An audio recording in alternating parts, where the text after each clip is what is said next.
Hey, Dustin Tibbetts here, financial advisor with Jazz Wealth Managers. How you doing today? Hope you're doing well. This is our sort of quick series that we do to just help you teach something new, help you with your overall net worth, your investments, your personal finances, anything we can do.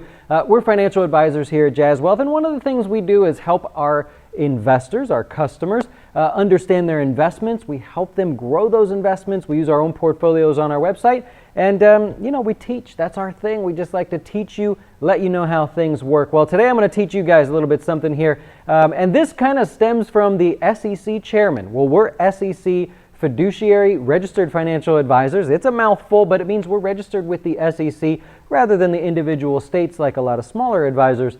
And the chairman of the SEC, he's actually been out there trying to help educate. He's been trying to go around and talk to different investors in different states and older, younger, and all sorts of things to try to understand where investors are at. He's got four tips for you. And so today I wanted to share those 4 tips with you, but I also wanted to expand on them a little bit and sort of dig a little deeper, maybe what he meant to say, or add a little bit to it for you. So the first thing that he says is understanding compounding. I get this question a lot. We work with a lot of beginners, so I totally understand everybody has to learn and start learning at some point. But I get the question a lot, how does my investments compound? Like, I get how when I put my money in a bank account, I understand like the small little interest I earn there. People get that. I think that's a lot of the models that are used in middle school, high school, and early college to sort of teach about compound interest. But when it comes to investing in Apple or a mutual fund, what's going on there? How does that actually work? So let's take a look. We'll dig in here real quick. So the first thing is, let's just use a dollar amount. Let's say you invest $1,000, right? And you have this investment for a period of a year. Over the year, you make 5%. So on this investment, I'm just going to say you made a 5% return. Whatever it is, doesn't matter what the investment is at this point, okay? So that's year number 1, right? You can do the math, you know what 5% of 1,000 is. But now what happens, the compounding, is when you take your 1,000, let's say you didn't add anything else to your investments, you take your 1,000, right? And I'm not adding the 5% here just for example, right? I'm going to make it, you'll see what I'm doing. So 1,000 plus 5%. The next year, you got 1,000 plus the 5% that carried over, right, from the previous year, plus whatever you made the next year. Let's just say you made 5% again. I don't know why I'm putting them in brackets there, but so that's the compounding, right? Your 1,000 plus the 5%, so we know it's 1,050. The 1,050 going into the next year plus another 5% on 1,050. Now, as I'm just trying to make it longer and longer to show you, but you got 1,000 plus your original 5%, let's assume you did well there, plus another 5% from year number 2. Let's say that in year number 3 you only made 3%. I don't know why, it just wasn't a good year, you know what I mean? So this is a long way to explain compounding interest, just visually to show you how you're adding the returns each year onto the returns you had from the previous year. Now, the SEC chairman was pretty particular about this. He wanted you to get started early.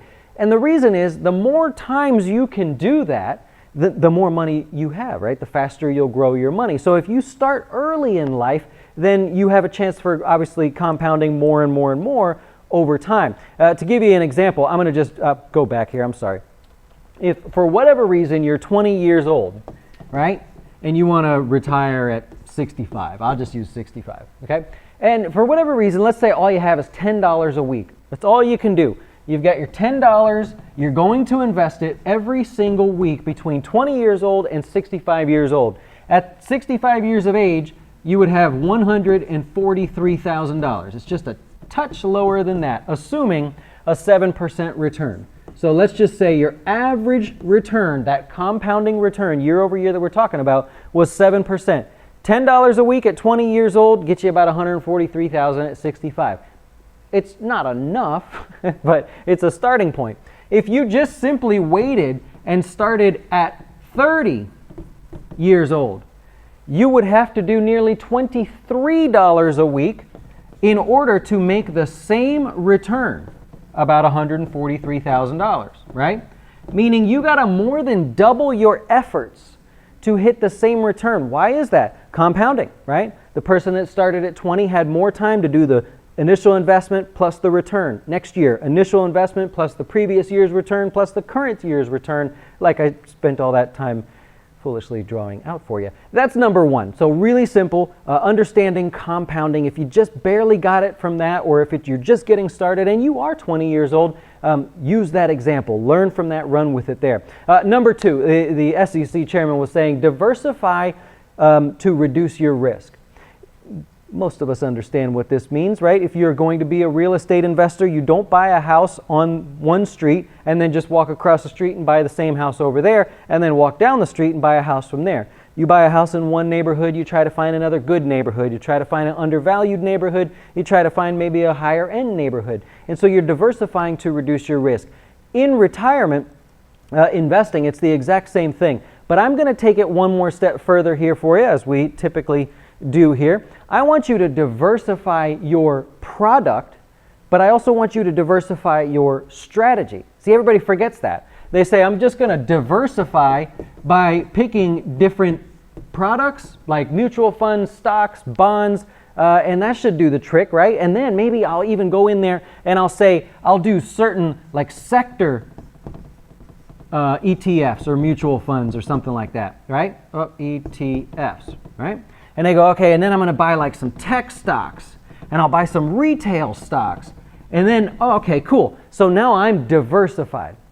Well, yeah, you're diversified by product, right? But I want you to diversify by strategy as well. So you may have these investment choices, but let's say you have a 401k, a TSP, a Roth IRA, right? A SEP IRA, whatever it is that you have. Now I want you to diversify by strategy.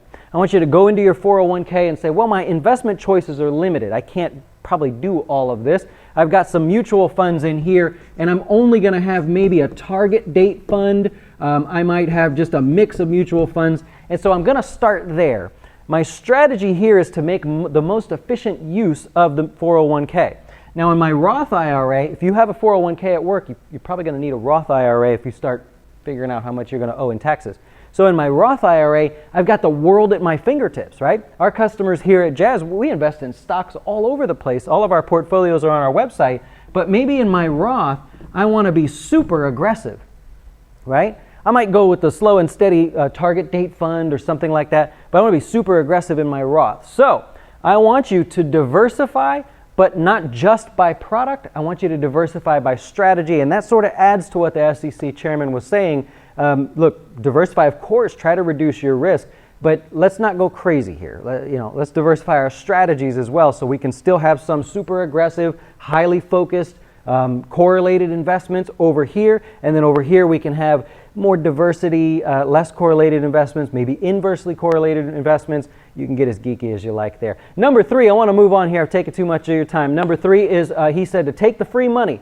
I think you know what he means by that, right? But I'm going to take that a step further as well. Take the free money in your 401k. This is what most people understand this to be. Hey, how's it going? You brought it. Awesome. Thank you. Okay, yeah, no problem. So in your 401k, you have a match of some kind. Let's say you put in 5% and your employer goes, oh, cool. You put in 5, we'll put in 5%. That 5%, that's free money. All you had to do is show up to work and put the 5% in your 401k. They gave you the free money. That's what the SEC chairman was doing. He was saying, put that 5% in there and that'll do the trick, right? I'm going to take it a step further. Do you have an HSA at your company? These are becoming more popular. A lot of times a company will say, hey, look, this year, if you're a family, you can put in $7,000 in an HSA. A lot of times a company will say, look, we'll just give you $500. We'll give you $100. We'll give you $200. Whatever the number is, doesn't matter. It's free money. Go get the free money, right? So the SEC chairman's saying, take advantage of that stuff. They are making it easier now for 401ks and HSAs to give you money. Go grab it. They put a lot of work into that, and that's that one. High interest savings accounts. That's free money, right? All you have to do is save your money in this bank versus this bank, and they will give you 2%. These guys will give you 0.000002%, right? It's free money. Take the money from here, put it over there. So look into high interest savings accounts as well. And I'd put in things like get rid of like your PMI. There's some tricks in there. Sometimes you may be able to just do a little bit and then get them to take it if you're close to that 20%. If you're paying off some debt and things and you've got the high interest credit card debt paid off, maybe take a look at getting the PMI paid off there. That's that. Okay, number four, the fourth thing he said is he wants you to control your costs. And I mean transparency here, okay? It's one thing if you say, I'm going to buy a Mercedes versus buy a Ford or whatever you think is less valuable than a Mercedes, right? You understand that a Mercedes will cost you more. You understand that maybe a Ford, it might be less expensive, or Hyundai or whatever you want to use, right?